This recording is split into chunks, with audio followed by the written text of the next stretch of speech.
Decode presented by KEI Wires and Cables. विकसित भारत का विकसित वायर.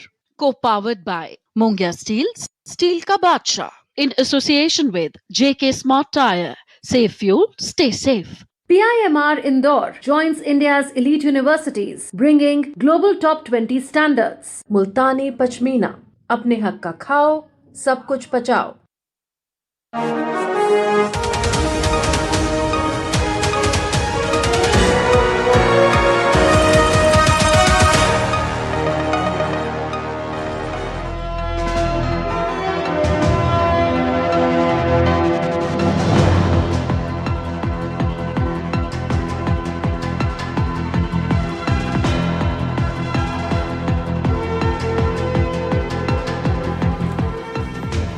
नमस्कार, मैं हूं सुधीर चौधरी और डिकोड में आपका स्वागत है। तो आइए आज की खबरों को आपके लिए डिकोड करते हैं।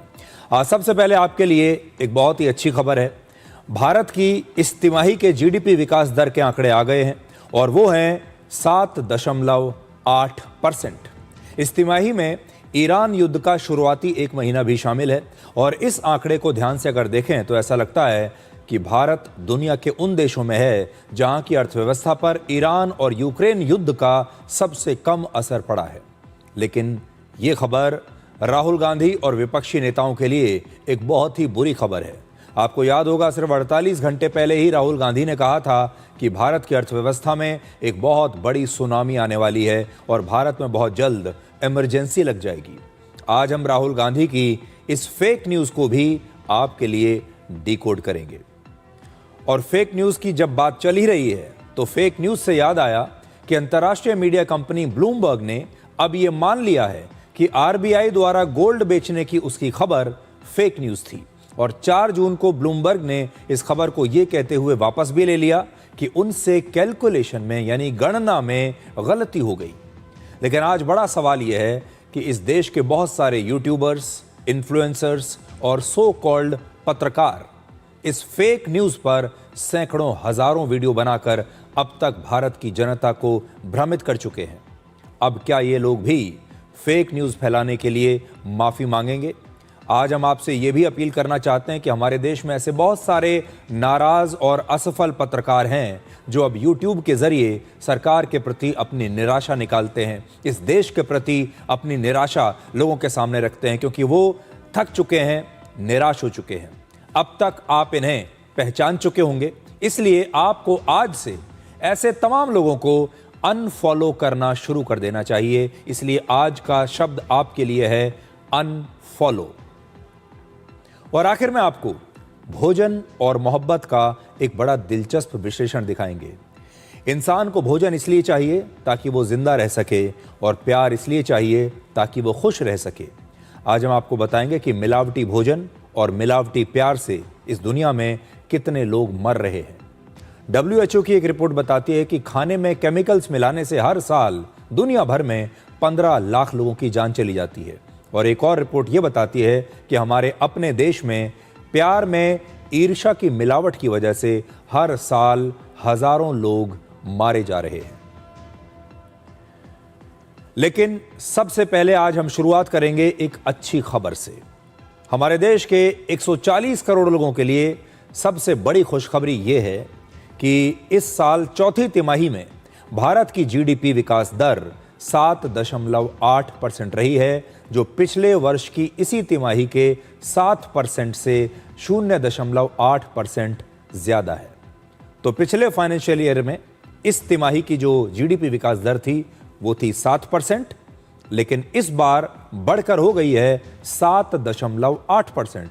यानी हमारी अर्थव्यवस्था और ज्यादा मजबूत होती जा रही है। चौथी तिमाही का मतलब है जनवरी, फरवरी और मार्च का महीना इस साल का। इस डेटा में ईरान युद्ध का शुरुआती एक महीना भी शामिल है। 28 फरवरी को ईरान युद्ध की शुरुआत हुई थी और इसके बाद भी हमारी जीडीपी विकास दर मजबूत बनी रही। इस समय पूरी दुनिया 2 युद्धों के बीच में फंसी हुई है। पहला है ईरान युद्ध जो 28 फरवरी से चल रहा है और दूसरा है यूक्रेन युद्ध जो अब अपने 5वें वर्ष में प्रवेश कर चुका है। युद्ध की इन तस्वीरों को देखकर आप भी यही सोचते होंगे कि आखिर ये युद्ध कब खत्म होंगे, क्योंकि ये हर किसी की जेब पर भारी पड़ रहे हैं। इस बीच हमारे देश में भी लगातार एक ऐसा माहौल बनाने की कोशिश की गई कि हमारे देश की हालत भी बड़ी खराब होने वाली है। ईरान युद्ध की वजह से अब यहां भी हालात बहुत खराब हो जाएंगे। पूरी दुनिया में आर्थिक मंदी इस समय चल रही है ईरान युद्ध की वजह से, और इस आर्थिक मंदी के बीच भारत की ये जीडीपी विकास दर एक बहुत बड़ी, शुभ और अच्छी खबर है। ये भारत की मजबूती को दिखाती है, भारत की अर्थव्यवस्था कितनी मजबूत और अच्छी स्थिति में ये दिखाती है, और भारत के लोग जो हैं उनके परिश्रम को भी दिखाती है। वित्त वर्ष 2025 और 26 में पूरे साल की जीडीपी विकास दर 7.7% रही, जबकि सरकार ने 7.6% का अनुमान लगाया था। इसका मतलब है हमारी अर्थव्यवस्था ने उम्मीद से ज्यादा बेहतर प्रदर्शन किया है। अब देखिए, कोई भी चीज जब उम्मीद से बेहतर होती है तो खुशी तो होती ही है, इसलिए आपको भी इस बात की खुशी होनी चाहिए, क्योंकि ये जो जीडीपी विकास दर के आंकड़े आए हैं इसमें आपका योगदान भी है। आपने जो पूरे साल काम किया है इसमें वो योगदान भी है।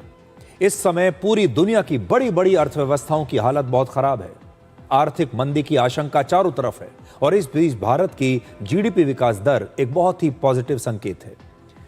हमारे लिए तो ये खुशी की बात है, पॉजिटिव संकेत है, लेकिन ये खबर राहुल गांधी और भारत के विपक्षी दलों के लिए एक बहुत ही बुरी खबर है। 3 जून को ही राहुल गांधी ने हमारे देश में आर्थिक सुनामी आने का दावा किया था। उन्होंने कहा था हालात बहुत खराब हो गए हैं और अब तो हमारे देश में एक आर्थिक सुनामी आने वाली है, हालात बद से बदतर होने वाले हैं। जीडीपी विकास दर के नए आंकड़ों पर आज प्रधानमंत्री मोदी ने कहा है कि हमारी अर्थव्यवस्था की ताकत, आर्थिक सुधारों की सफलता और 140 करोड़ भारतीयों की कड़ी मेहनत को दर्शाती है, और उनकी सरकार का फोकस 3 चीजों पर रहेगा। पहला, लोगों की जिंदगी को आसान बनाना, दूसरा, कारोबार करना आसान करना, और तीसरा, युवाओं के लिए ज्यादा अवसर पैदा करना। लेकिन आज प्रधानमंत्री मोदी ने यह भी कहा कि हमारे ही देश के कुछ निराशावादी लोग आत्मनिर्भर भारत अभियान का मजाक उड़ाते हैं। साथियों, आज दुनिया अभूतपूर्व चुनौतियों के दौर से गुजर रही है। कुछ समय पहले मैंने कहा था कि ये दशक दुनिया के लिए आपदा का दशक सिद्ध हो रहा है। हमने बीते समय में एक के बाद एक वैश्विक आपदाएं देखी है। पहले बहुत बड़ा कोरोना का संकट आया, फिर जगह जगह युद्ध शुरू हो गए, और इतना बड़ा ऊर्जा संकट, इसने पूरी दुनिया को अस्त व्यस्त कर दिया है। दुनिया भर में पेट्रोल की कीमतों में लगातार उतार चढ़ाव हो रहा है। गैस की सप्लाई चेन ध्वस्त हो रही है। लेकिन भाइयों बहनों, मुझे बहुत संतोष है कि 140 करोड़ भारतीयों के साझा प्रयासों से देश ऐसे हर संकट का मजबूती से मुकाबला कर रहा है।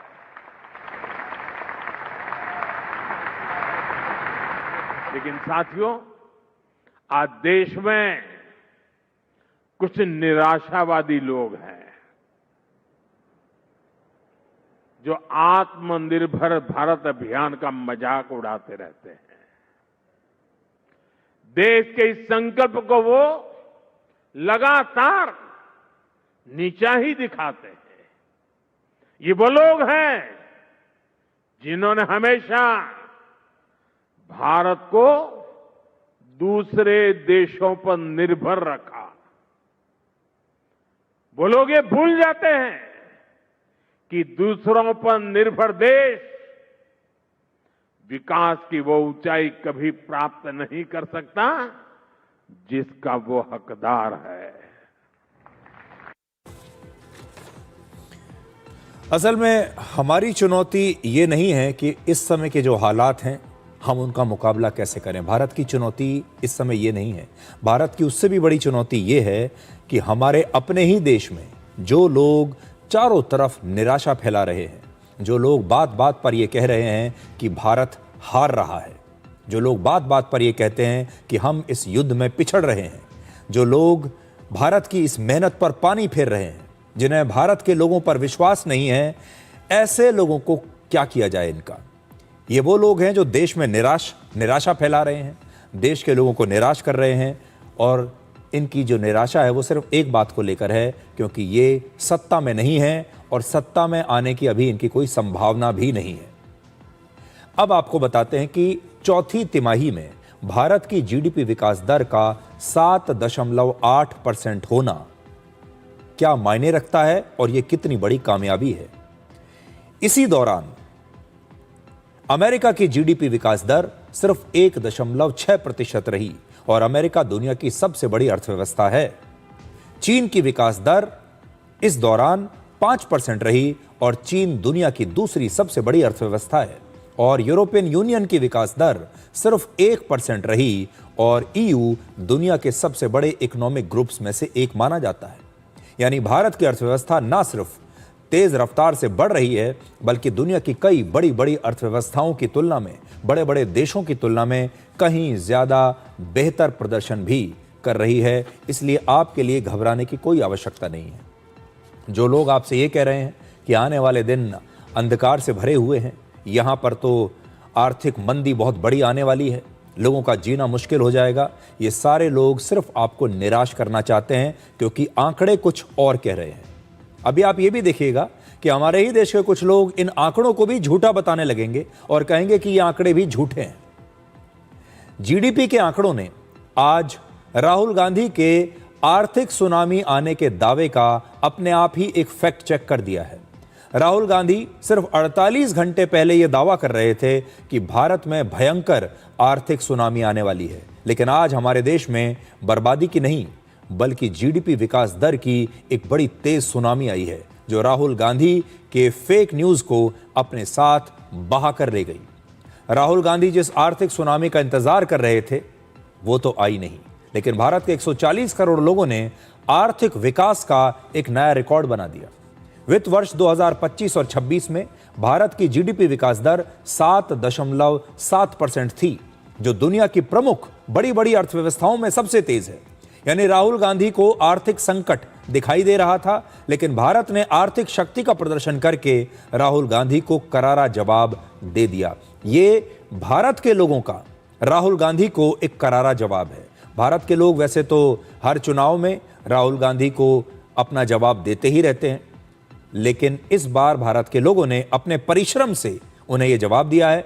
मैं आपको 3 जून का राहुल गांधी का वो बयान सुनवाना चाहता हूं जिसमें उन्होंने कहा था कि भारत में तो एक आर्थिक सुनामी आने वाली है, और आज इन आंकड़ों के परिप्रेक्ष्य में जब आप उनके इस बयान को सुनेंगे तो आप खुद समझ जाएंगे कि ये कितनी बड़ी फेक न्यूज है। आर्थिक सुनामी आ रही है, भयंकर आर्थिक सुनामी अब आ रही है। उसका कारण है कि हिंदुस्तान का जो प्रोटेक्शन का सिस्टम था, जो इंटरनेशनल इकोनॉमी से एक प्रकार से शॉक अब्जॉर्बर था, उसको बीजेपी ने हटा दिया है। तो एक तरफ से भयंकर आर्थिक सुनामी आ रही है, प्राइसेस बढ़ रही हैं, और ये अभी शुरुआत देखी आपने। ऐसी इकोनॉमिक क्राइसिस आएगी हिंदुस्तान में जो आपने अपने लाइफ में नहीं देखी होगी। ये हो रहा है, इसको अब कोई रोक नहीं सकता है। अब हम दूसरी स्टेज में जा रहे हैं। पहले हम फुल कंट्रोल स्टेज में थे, अब ये आउट ऑफ कंट्रोल जा रहा है इनके। आज आप समझ गए होंगे कि राहुल गांधी सिर्फ निराशा फैलाना चाहते थे। राहुल गांधी लोगों को मिसगाइड कर रहे हैं, उन्हें भ्रमित कर रहे हैं और सिर्फ लोगों को डराने की कोशिश कर रहे हैं। देखिए, जो असली नेता होता है वो अगर अंधकार में भी हो तो लोगों को एक उम्मीद देता है।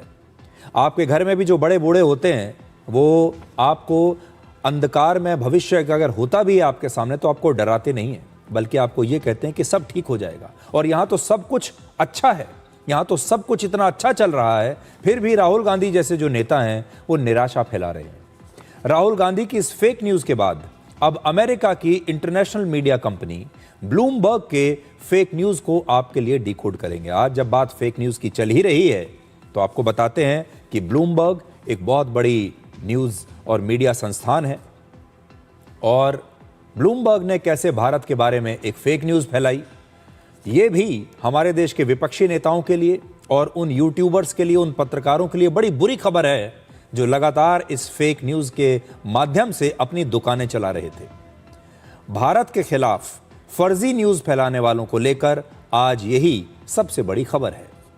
ब्लूमबर्ग ने अब यह स्वीकार कर लिया है कि आरबीआई के सोना बेचने की उनकी खबर झूठी थी। ब्लूमबर्ग ने अपनी वेबसाइट पर लिखा है, Bloomberg retracts incorrect story on RBI gold. इसका मतलब है ब्लूमबर्ग ने आरबीआई के सोने बेचने के बारे में अपनी गलत खबर को वापस ले लिया है और उन्होंने लिखा है कि उनसे आंकड़ों की गणना में यानी आंकड़ों की कैलकुलेशन में गलती हो गई। आज ये जो आप अपनी स्क्रीन पर भी देख रहे हैं, ये आज मैं बार बार आपको दिखाना चाहता हूं। Bloomberg retracts incorrect story on RBI gold. Bloomberg News retracted a story published on June 2 that was based off an incorrect analysis by Bloomberg Economics. The analysis used same-day domestic gold prices to value RBI's gold reserves erroneously. Using previous day's London Bullion Market Association price shows that gold holdings were unchanged in May. ये सारा उन्होंने आज लिखा है। कुल मिलाकर इसका gist ये है कि उन्होंने ये कहा है कि हमारी पूरी स्टोरी जो थी ये गलत थी, हमारी जो गणना थी, कैलकुलेशन थी, ये गलत थी और हम अपनी इस इनकरेक्ट, इस गलत खबर को वापस ले रहे हैं। अब आप देखिए कि कैसे भारत पर एक झूठी खबर को पूरे देश में जंगल की तरह फैलाया गया। इनकी झूठी खबर भी मेरे पास है। 2 जून की सुबह ब्लूमबर्ग ने एक खबर चलाई कि ईरान युद्ध की वजह से भारत के सेंट्रल बैंक ने शायद अपना कुछ सोना बेच दिया है। जैसा कि आप सभी जानते हैं, रिजर्व बैंक ऑफ इंडिया यानी आरबीआई को भारत का सेंट्रल बैंक कहा जाता है क्योंकि यह पूरे देश की वित्तीय व्यवस्था को संभालता है। ब्लूमबर्ग की इस फेक न्यूज के एक दिन बाद 3 जून को आरबीआई ने पूरे तथ्यों के साथ यह कहा कि यह खबर पूरी तरह से झूठी है और गलत है। इसके बाद भारत सरकार की आधिकारिक सूचना एजेंसी प्रेस इंफॉर्मेशन ब्यूरो यानी पीआईबी ने भी इस खबर को फैक्ट चेक किया और कहा कि यह खबर बिल्कुल झूठ है। लेकिन भारत सरकार और आरबीआई के सच बताने के बाद भी ब्लूमबर्ग ने इस खबर को हटाया नहीं, बल्कि एक दिन और ब्लूमबर्ग न जाने किस चीज का इंतजार करता रहा, जिससे यह अफवाह हमारे देश में लगातार फैलती चली गई। हमारे विपक्षी दलों के जो नेता हैं, हमारे कुछ जो पत्रकार हैं, यूट्यूबर्स हैं, उन्हें तो ऐसा लगा जैसे उन्हें उनकी मुंह मांगी मुराद पूरी हो गई हो और आखिरकार 4 जून को ब्लूमबर्ग ने अपनी इस झूठी खबर को हटा लिया और यह स्वीकार कर लिया कि उसने गलत खबर चलाई थी, फेक न्यूज़ चलाई थी। लेकिन आज इससे 2 बड़े सवाल खड़े होते हैं। पहला, आखिर भारत सरकार के सच बताने के बाद भी, आरबीआई के स्पष्टीकरण के बाद भी ब्लूमबर्ग ने इस खबर को हटाने में 24 घंटे का समय क्यों लिया? और दूसरा, अब तक ब्लूमबर्ग ने अपनी इस गलती पर माफी क्यों नहीं मांगी? देखिए, उन्होंने बड़े आराम से, बड़े कन्वीनियंटली ये कह दिया कि हमसे गलती हो गई और हम अपनी इस गलत खबर को वापस ले रहे हैं। लेकिन एक बार भी उन्होंने भारत के 140 करोड़ लोगों से माफी नहीं मांगी। एक बार भी ये नहीं कहा कि हम माफी चाहते हैं और हमें इस बात का दुख है। कहीं तो कुछ तो कहते। तो देख लीजिए आप, ब्लूमबर्ग अमेरिका की एक अंतर्राष्ट्रीय फाइनेंशियल और बिजनेस न्यूज कंपनी है।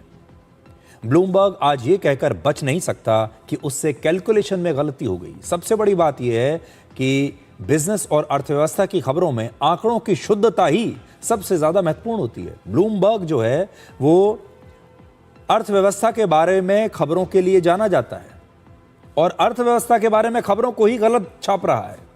इन आंकड़ों में छोटी सी गलती भी शेयर बाजार में लाखों करोड़ों रुपए के फायदे या नुकसान का कारण बन सकती है। ऐसी झूठी खबरें किसी कंपनी को डुबो सकती हैं, किसी की साख हमेशा के लिए खत्म कर सकती हैं, किसी देश को हमेशा के लिए बदनाम कर सकती हैं। इसलिए ब्लूमबर्ग ये कहकर कैसे बच सकता है कि आंकड़ों की कैलकुलेशन में गलती हो गई?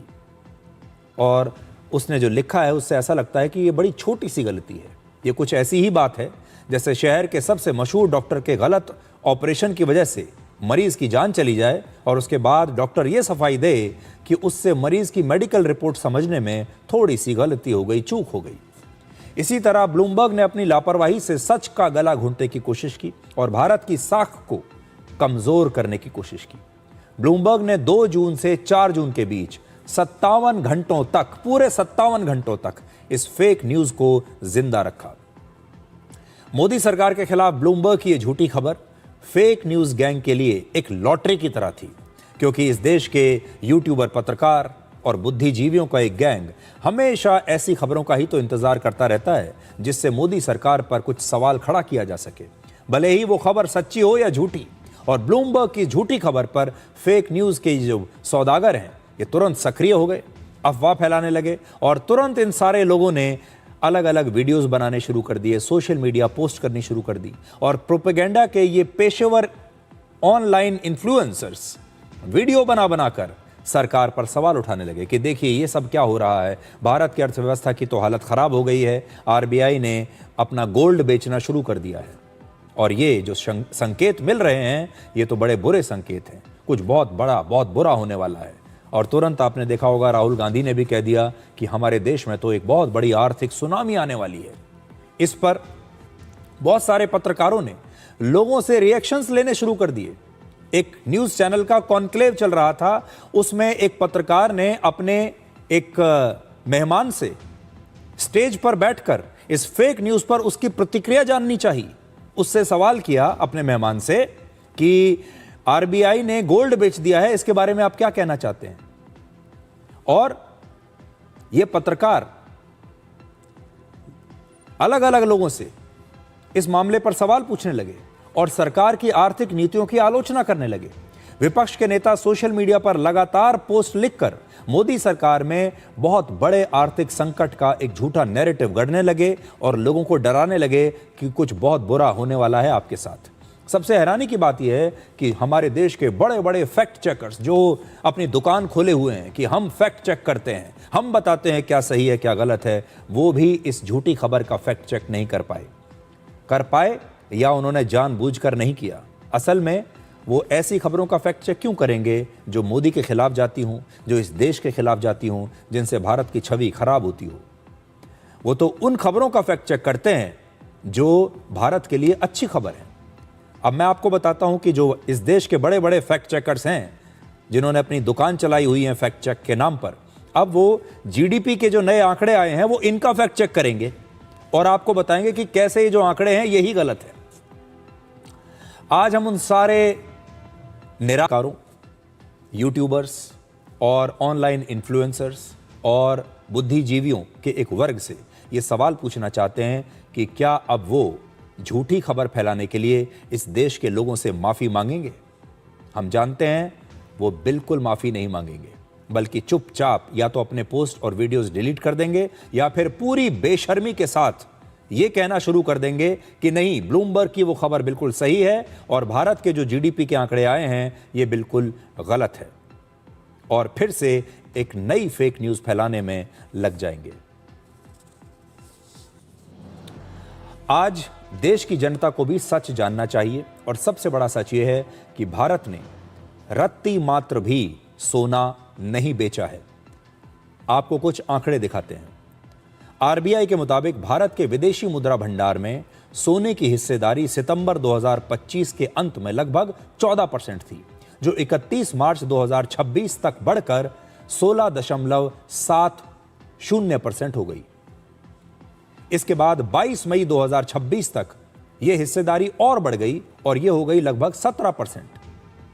पिछले वर्ष मार्च में आरबीआई के पास 880 मीट्रिक टन सोना था, जबकि इस वर्ष 24 अप्रैल तक आरबीआई के पास 880 मीट्रिक टन सोना था। तो आप देखिए, यानी अगर आप देख पाएंगे तो कोई सोना बेचा नहीं गया है, बल्कि आरबीआई के सोने के भंडार में थोड़ी वृद्धि ही हुई है। इसलिए आज हम देश के सभी लोगों से यह कहना चाहते हैं कि ऐसी अफवाह फैलाने वाले गैंग से सावधान रहिए। यह गैंग हमारे देश में बेहद सुनियोजित तरीके से काम कर रहा है और पश्चिमी मीडिया भी उनकी काफी मदद करता है। कुछ विदेशी ताकतें भी हैं, वो उनकी मदद करता है। हमारे देश में इस समय फेक न्यूज फैलाने का एक पूरा कारोबार चल रहा है, एक पूरा नेटवर्क चल रहा है जो आपको लगातार हर रोज भ्रमित करता है। अगर आप सोशल मीडिया पर जाएंगे तो आपको ऐसे ऐसे पोस्ट आज दिखाई देंगे, ऐसे वीडियोस दिखाई देंगे कि आप निराशा में चले जाएंगे, अंधकार में चले जाएंगे। आपको लगेगा आपका, आपके परिवार का, आपके बच्चों का तो कोई भविष्य ही नहीं है, आने वाले कल में भूखे मरने की नौबत आने ही वाली है। ये लोग आपको इतनी निराशा में धकेल रहे हैं और ये लोग आपको ये बताते हैं कि एक देश के तौर पर भारत डूब रहा है। असल में भारत में लोकतंत्र के 4 स्तंभ माने जाते हैं, ये आपने पढ़ा भी होगा, आप जानते भी होंगे। विधायिका, कार्यपालिका, न्यायपालिका और मीडिया। और इस समय भारत के विपक्षी नेताओं ने और भारत के इन सो कॉल्ड निराश पत्रकारों ने विधायिका, कार्यपालिका और न्यायपालिका तीनों को अब तक बुरी तरह से बदनाम कर दिया है और अब वो इस समय मीडिया को बदनाम करने में लगे हैं। इन्हें किसी पर भरोसा नहीं है। आरबीआई ने अपनी रिपोर्ट पेश की, ये कहते हैं आरबीआई की रिपोर्ट भी गलत है। सुप्रीम कोर्ट कोई फैसले सुनाता है, कहते हैं सुप्रीम कोर्ट के जज बिक चुके हैं। इलेक्शन कमीशन चुनाव कराता है, कहते हैं इलेक्शन कमीशन भी बिक चुका है। चुनाव हो जाते हैं, जब चुनाव के नतीजे आते हैं उन्हें भी स्वीकार नहीं करते, तो कहते हैं कि वोट चोरी हो गई, असल में हम तो चुनाव जीते हैं लेकिन आप बता रहे हैं कि हम चुनाव हार गए हैं।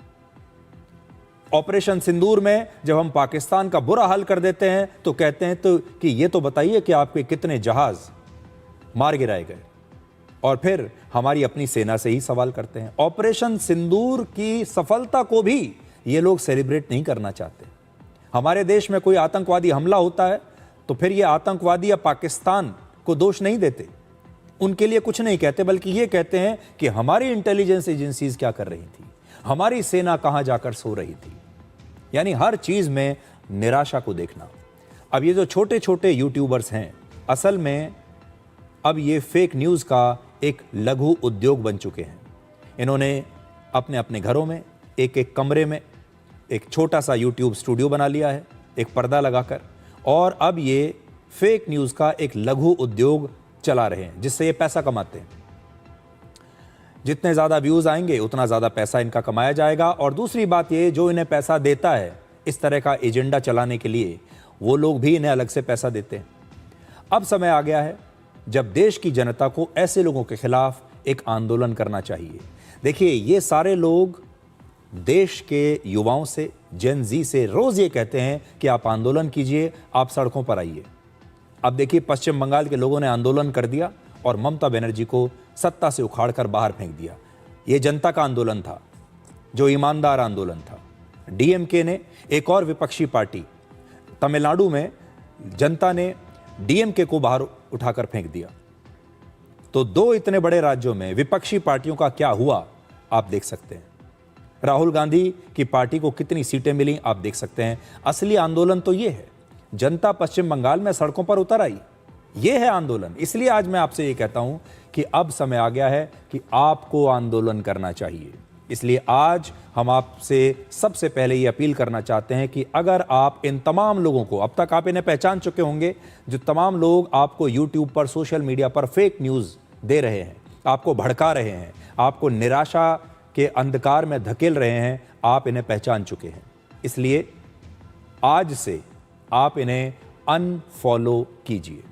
ये शब्द है आज का, ये आपके लिए खतरनाक है, इस देश के लिए खतरनाक है, इस लोकतंत्र के लिए खतरनाक है। आज से इन्हें अनफॉलो कीजिए। ब्लूमबर्ग की फेक न्यूज़ को सोशल मीडिया पर फैलाने वाले यूट्यूबर्स की बेशर्मी देखिए। इन्होंने ना तो अपने वीडियोस डिलीट किए हैं, ना ही आप सब से अभी तक माफ़ी मांगी है। अगर इनमें ज़रा सी भी ईमानदारी होती तो कम से कम अपने वीडियो डिलीट करके आप सब से माफ़ी तो मांग ही सकते थे, लेकिन इन्होंने ये भी नहीं किया। और इसीलिए मैं आपको एक ही शब्द आज दे रहा हूं, और वो है अनफॉलो। आज से, इसी समय से इन सारे लोगों को अनफॉलो करना शुरू कर दीजिए। और इसीलिए हमें लगता है कि अब आपको, यानी देश की जनता को, खुद ही इन्हें सजा देनी चाहिए। और इनकी सबसे बड़ी सजा यही होगी कि आप आज से और अभी से इन्हें अनफॉलो करें। ये जिस भी सोशल मीडिया प्लेटफॉर्म पर हों, वहां आप इन्हें अनफॉलो कीजिए और इन्हें अपना समर्थन, आपका समर्थन क्या है? आपके व्यूज। जिस दिन आप अपना समय और अपने व्यूज इन्हें देना बंद कर देंगे, उस दिन ये अपने आप ही निष्क्रिय हो जाएंगे। क्योंकि ये जिंदा हैं आपके व्यूज से, ये जिंदा हैं आपके समय से। इन्हें आपके व्यूज चाहिए। देश के लिए आज ये सबसे बड़ा खतरा बन चुके हैं। सोशल मीडिया ने इन्हें एक पहुंच दी, इन्हें एक ताकत दी, लेकिन इन्होंने उस ताकत और पहुंच का कितना बड़ा दुरुपयोग किया है और ये अपने ही देश के दुश्मन बन बैठे। ये ताकत आज इन्हें टेक्नोलॉजी की वजह से मिली है और दूसरा, हमारे देश में जो लोकतंत्र है, अभिव्यक्ति की आजादी है, उसकी वजह से मिली है। आज भारत में टेक्नोलॉजी है, आपके पास बेहद सस्ता इंटरनेट है, आपके पास लेटेस्ट टेक्नोलॉजी है, स्मार्टफोन यहां पर मिल रहे हैं और लोग उन्हें खरीद सकते हैं उसकी वजह से। और आज भारत में लोगों के पास अभिव्यक्ति की आजादी है, लेकिन ये यूट्यूबर्स उसका दुरुपयोग कर रहे हैं। इसलिए आज से ही इन्हें अनफॉलो जरूर कीजिए। अब हम आपको भारत के खिलाफ दुष्प्रचार का एक और सबूत आपको दिखाते हैं और एक नया मॉडल मार्केट में आया है, एक नया बिजनेस मॉडल आया है, नई करतूत आई है बाजार में। आज भारत के chief justice of India justice Suryakant इस समय लंदन गए हुए हैं। वहां उन्होंने एक सेमिनार में हिस्सा लिया। इस सेमिनार का विषय था एआई और अंतर्राष्ट्रीय कानून। लेकिन इस सेमिनार में ऑडियंस में बैठे एक प्लांटेड व्यक्ति ने उनसे एक स्पॉन्सर्ड और प्लांटेड सवाल पूछा, जिस सवाल का वहां कोई मतलब नहीं था। और वो उसने क्या पूछा वो भी मैं आपको बताता हूं। इसने व्यक्ति ने पूछा कि लोकतंत्र की रक्षा के मामले में भारत का रिकॉर्ड ठीक नहीं है, ऐसा क्यों है? सवाल के नाम पर भारत के खिलाफ इस ड्रामे को पूरी प्लानिंग के साथ मोबाइल फोन पर रिकॉर्ड किया गया और इस क्लिप को लंदन से भारत भेज दिया गया, जिसके बाद भारत में मौजूद देश विरोधी गैंग, ये सारे यूट्यूबर्स, सोशल मीडिया इन्फ्लुएंसर्स और विपक्षी पार्टियों के आईटी सेल अब इस वीडियो को सोशल मीडिया पर लगातार वायरल कर रहे हैं, ये कहकर कि देखिए भारत के मुख्य न्यायाधीश लंदन गए हैं और वहां पर लोगों ने उनसे क्या पूछ लिया। ये तो भारत का अपमान है, भारत में सब कुछ ठीक नहीं चल रहा।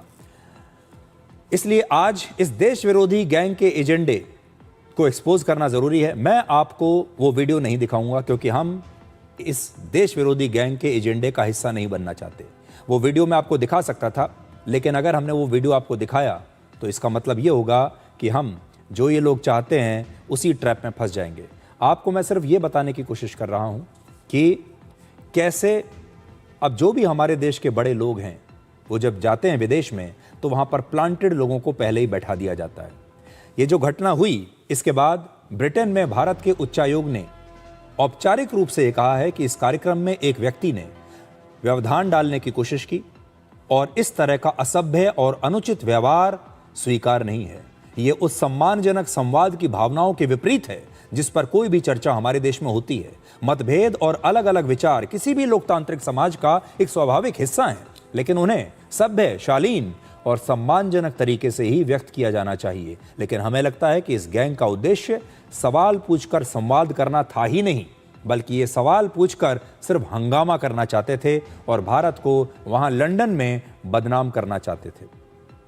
अब आप इस गैंग के एसओपी को समझिए। इसके एसओपी को हम डिकोड करते हैं, ये कैसे काम करते हैं। तो देखिए, जब भी कोई हमारा चीफ जस्टिस ऑफ इंडिया, हमारा कोई भारत सरकार का मंत्री या यहां तक कि प्रधानमंत्री भी अगर जाते हैं तो ये क्या करते हैं, सबसे पहले वहां पर ऑडियंस में किसी एक प्लांटेड पत्रकार को या प्लांटेड व्यक्ति को वहां पर बैठा देते हैं। उसे एक स्पॉन्सर्ड सवाल दे दिया जाता है, उससे कहा जाता है कि ये सवाल पूछो, और जब वो सवाल पूछ रहा होता है तो उसका एक वीडियो शूट कर लिया जाता है और फिर उसे सोशल मीडिया पर वायरल कर दिया जाता है और फिर यह दावा किया जाता है कि विदेशों में भारत की बदनामी हो रही है। अब इस एसओपी का इस्तेमाल भारत के बाहर दूसरे देशों में लगातार हो रहा है। जब भारत के चीफ जस्टिस बाहर जाते हैं तो उन्हें बदनाम करने की कोशिश होती है, उनके सामने एक ऐसी मुश्किल स्थिति जानबूझकर पैदा की जाती है और फिर उसे रिकॉर्ड कर लिया जाता है। इस व्यक्ति को वहां पर इसीलिए बैठाया गया था कि आप खड़े होइए, एक सवाल पूछिए। हालांकि जो मॉडरेटर था उसने तभी ये कह दिया कि आपका ये सवाल हमारे आज के विषय से मेल नहीं खाता, हमारा विषय है आर्टिफिशियल इंटेलिजेंस और अंतर्राष्ट्रीय कानून, इस पर अगर आपके पास कोई सवाल है तो पूछिए। लेकिन वो व्यक्ति भारत पर सवाल पूछना चाहता था। वो चाहता था कि वो ये पूछे कि भारत में लोकतंत्र कमजोर हो रहा है, भारत खतरे में है, और फिर उसे चुप करा के बैठा दिया गया। लेकिन तब तक वीडियो बन चुका था और वो वीडियो अब भारत में वायरल है। आपको याद होगा इससे पहले प्रधानमंत्री मोदी जब नॉर्वे गए थे तब उनके साथ भी यही करने की कोशिश की गई थी। एक पत्रकार को वहां बैठाया गया, प्लांट किया गया, उससे कहा गया कि आप ये सवाल पूछिए, और जब प्रधानमंत्री मोदी उस हॉल से लगभग बाहर निकल चुके थे तब उसने चिल्लाकर एक सवाल पूछा पीछे से, और उसके बाद उस सवाल को रिकॉर्ड कर लिया गया और पूरे दुनिया में, पूरे देश में उसे वायरल कर दिया गया और कहा कि देखिए प्रधानमंत्री मोदी तो सवालों का जवाब ही नहीं देते। ये एक काम करने का एक नया मॉडल इस गैंग ने बना लिया है, तो इससे आपको सावधान रहना है। अभी आपके मोबाइल फ़ोन पर भी इस प्रकार के वीडियोस पहुंच चुके होंगे, इसलिए समझने की कोशिश कीजिए कि ये कौन लोग हैं जो अब लगातार मीडिया को बदनाम कर रहे हैं कि मीडिया आपको सही खबरें नहीं दिखा रहा। अब ये हमारे सुप्रीम कोर्ट को बदनाम कर रहे हैं, चीफ जस्टिस ऑफ इंडिया के पीछे पड़ गए हैं, और आप ही लोगों ने चुनाव में जो अपना वोट डाला है अब ये आपके वोट को भी मानने के लिए तैयार नहीं है, इसलिए सावधान रहिए। अब हम आपसे एक बड़ा दिलचस्प सवाल पूछना चाहते हैं, आपको क्रिकेट से प्यार है या क्रिकेटर्स से? आपके लिए शायद इसका जवाब देना इतना आसान नहीं होगा, क्योंकि आप में से बहुत सारे लोग जब कोई मैच देखने जाते हैं तो शायद इसलिए देखते होंगे क्योंकि इसमें आपका पसंदीदा खिलाड़ी खेल रहा है। जैसे कई वर्षों तक भारत के लोग क्रिकेट सिर्फ सचिन तेंदुलकर की वजह से देखा करते थे, और जैसे ही सचिन आउट होते थे लोग अपना टीवी बंद कर देते थे। लेकिन अंततः आप भी यही चाहते हैं कि हर बार हर मैच में भारत की टीम जीते। वैसे ही हमारे इस सवाल में भारतीय क्रिकेट के सबसे बड़े बदलाव की कहानी छुपी हुई है, और इस कहानी के दो किरदार हैं। पहला 35 वर्ष के सूर्य कुमार यादव, और दूसरा उनसे उम्र में 20 साल छोटे सिर्फ 15 वर्ष के वैभव सूर्यवंशी। यानी सूर्य से सूर्यवंशी तक का ये जो सफर है, आज हम इसे डिकोड करेंगे। भारतीय क्रिकेट की आज की ब्रेकिंग न्यूज ये है कि T20 वर्ल्ड कप जीतने के सिर्फ 3 महीने के बाद ही सूर्य कुमार यादव को इस टीम की कप्तानी से अब हटाया जा सकता है। सूर्य कुमार यादव की कप्तानी में 52 मैचों में से 40 यानी 80% मैच भारत ने जीते हैं, और उनकी कप्तानी में हमने एक भी सीरीज नहीं हारी। उनकी कप्तानी में टीम बहुत अच्छा खेली, वर्ल्ड कप भी हमने जीता, लेकिन बतौर बल्लेबाज वो टीम की जीत में बड़ा योगदान अब नहीं कर पा रहे थे। सूर्य कुमार ने इस साल आईपीएल की 13 पारियों में 20 की औसत से सिर्फ 270 रन बनाए हैं।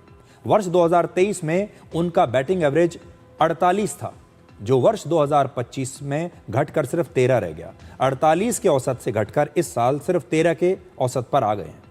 सूर्य कुमार की कप्तानी में भारत ने वर्ल्ड कप जरूर जीता, लेकिन केवल कप्तानी नहीं बल्कि खिलाड़ी का अपना व्यक्तिगत प्रदर्शन और भविष्य की योजनाओं में वो कहां फिट बैठता है, ये भी बड़ा जरूरी है।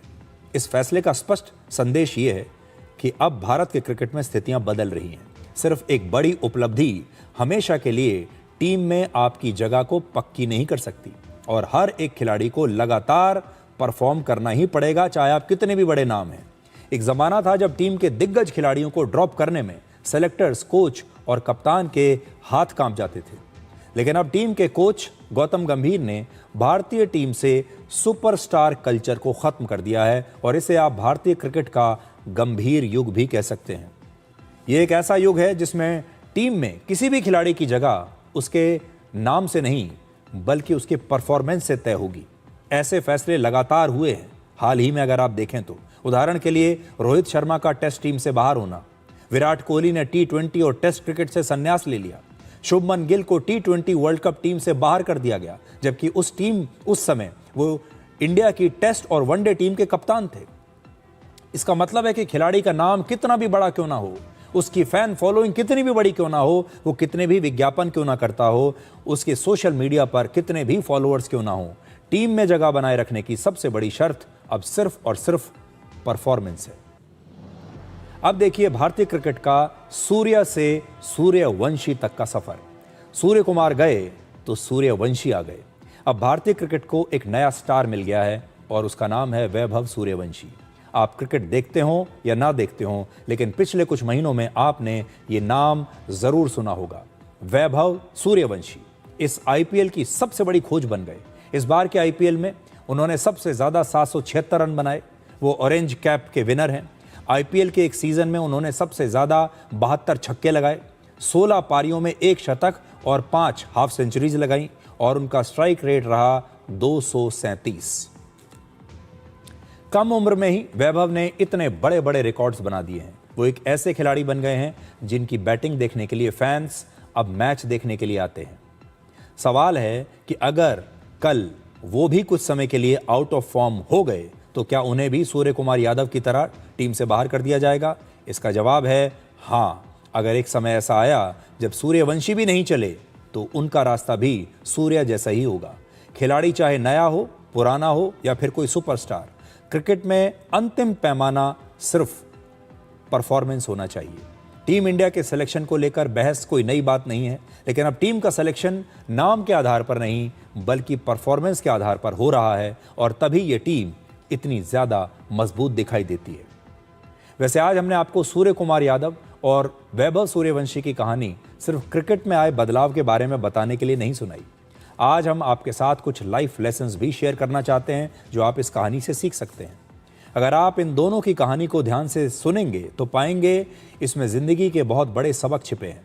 पहला सबक तो यही है कि जिंदगी में अवसर बार बार नहीं मिलते, इसलिए हर मौके को आखिरी मौका मानकर अपनी पूरी ताकत और मेहनत इसमें झोंक देनी चाहिए। दूसरा सबक यह है कि सफलता और उपलब्धियां बहुत क्षणिक होती हैं, इसलिए अपनी किसी भी उपलब्धि के अहंकार में पड़कर आलसी नहीं बनना चाहिए और यह नहीं सोचना चाहिए कि एक बार अगर आपने उपलब्धि हासिल कर ली, एक बार बड़ा नाम बना लिया तो जीवन भर वही नाम चलता रहेगा। और तीसरा ये, खेल के मैदान में सीनियर और जूनियर कुछ नहीं होता, जो परफॉर्म करता है वही टिकता है। अनुभव काम जरूर आता है, लेकिन अगर अनुभव परफॉर्मेंस में तब्दील नहीं हो रहा तो फिर अनुभवी से अनुभवी खिलाड़ी को भी बाहर का रास्ता दिखाया जा सकता है। इसलिए जब जिंदगी आपको मौका दे तो सूर्य कुमार यादव नहीं, वैभव सूर्यवंशी बनिए। और आज अब से थोड़ी देर पहले प्रधानमंत्री मोदी ने दमन में एक रोड शो किया है और क्योंकि ये नई तस्वीरें अभी वहां से आई हैं, आपको इस रोड शो की तस्वीरें दिखाते हैं।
समय हो गया एक ब्रेक का, और ब्रेक के बाद हम आपको डिकोड के आज के एपिसोड्स के बारे में भी बताएंगे और साथ ही आज का विचार भी आपके सामने प्रस्तुत करेंगे।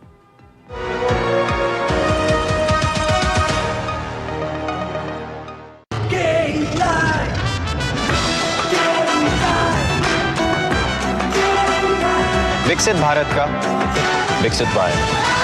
PIMR Indore joins India's elite universities, bringing global top 20 standards at a 32 years academic legacy. Learn to lead, high quality education in management, commerce and law. Table के ऊपर से जब भी खाते हैं दबा के खाते हैं। ये भाई साहब सब पचा देते, पर दिक्कत तो उन्हें आती है जो टेबल के नीचे से खा। मुल्तानी पश्मीना, अपने हक का खाओ, सब कुछ पचाओ। दीदी नौकरी लग गई। अरे वाह, बधाई हो। तो अब तो ढेर सारी शॉपिंग। हाँ दी, नया मोबाइल। अरे रुको शहजादे, सैलरी से पहले खर्चे। इंस्टेंट लोन भी तो मिलता है। पहले बजट बनाना सीखो, फिर खर्च करो। पर दी देखो, कमाई का एक हिस्सा हमेशा बचाना चाहिए, लेकिन पार्टी देने से नहीं बचोगे तुम। हाँ दी, पार्टी मेरी, बजट तुम्हारा। अच्छा। RBI कहता है सही वित्तीय बर्ताव करे आपका बचाव। अरे कब से समझा रही हूँ, फिर भी आशीर्वाद की क्वालिटी है हाय, पर मेरा बजट है टाइट। अरे बैग के बाहर QR कोड स्कैन करो, बैग के अंदर यूनिक कोड पाओ और 80 रुपए का कैश बैग ले जाओ। आशीर्वाद शुद्ध चक्की आटा, कैश बैग और क्वालिटी का वादा, लिख के ले लो।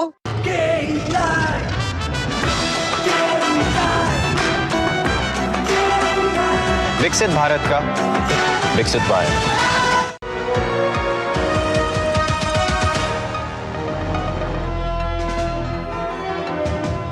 और अब हर रोज की तरह हम डिकोड के आज के एपिसोड के कुल व्यूज आपको बताते हैं। आपकी स्क्रीन के बाईं तरफ जो नंबर आपको दिखाई दे रहा है वो है इस समय 4.9 मिलियन, यानी 49 लाख व्यूज आज के इस एपिसोड को मिले हैं। और ये नंबर क्रोम डीएम की लाइव ट्रैकिंग से हमें मिलता है, जो हमारे रियल टाइम डिजिटल व्यूज को आपकी स्क्रीन पर लगातार दर्शाता है। अब एक और ब्रेक के बाद डिकोड जिंदगी में आपको दिखाएंगे आज का विचार।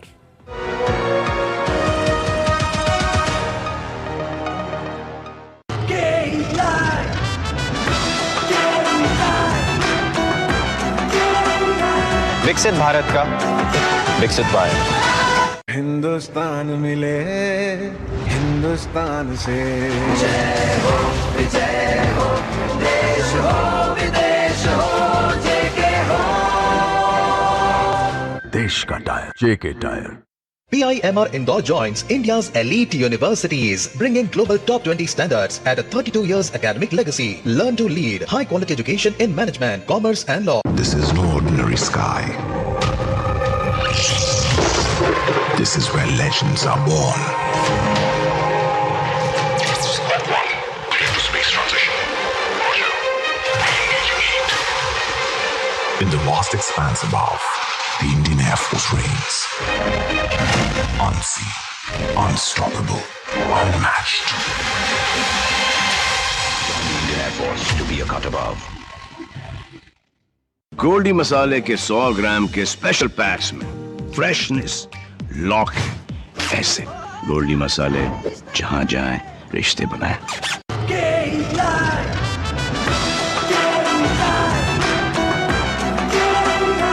विकसित भारत का विकसित वायर।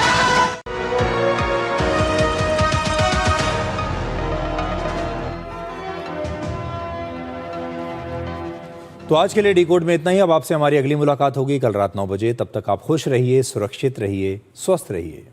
और ये जिंदगी है, यहाँ कभी कभी हम वो भी खो देते हैं जिसे हम बड़े हक से कहते हैं कि ये मेरा है। नमस्कार।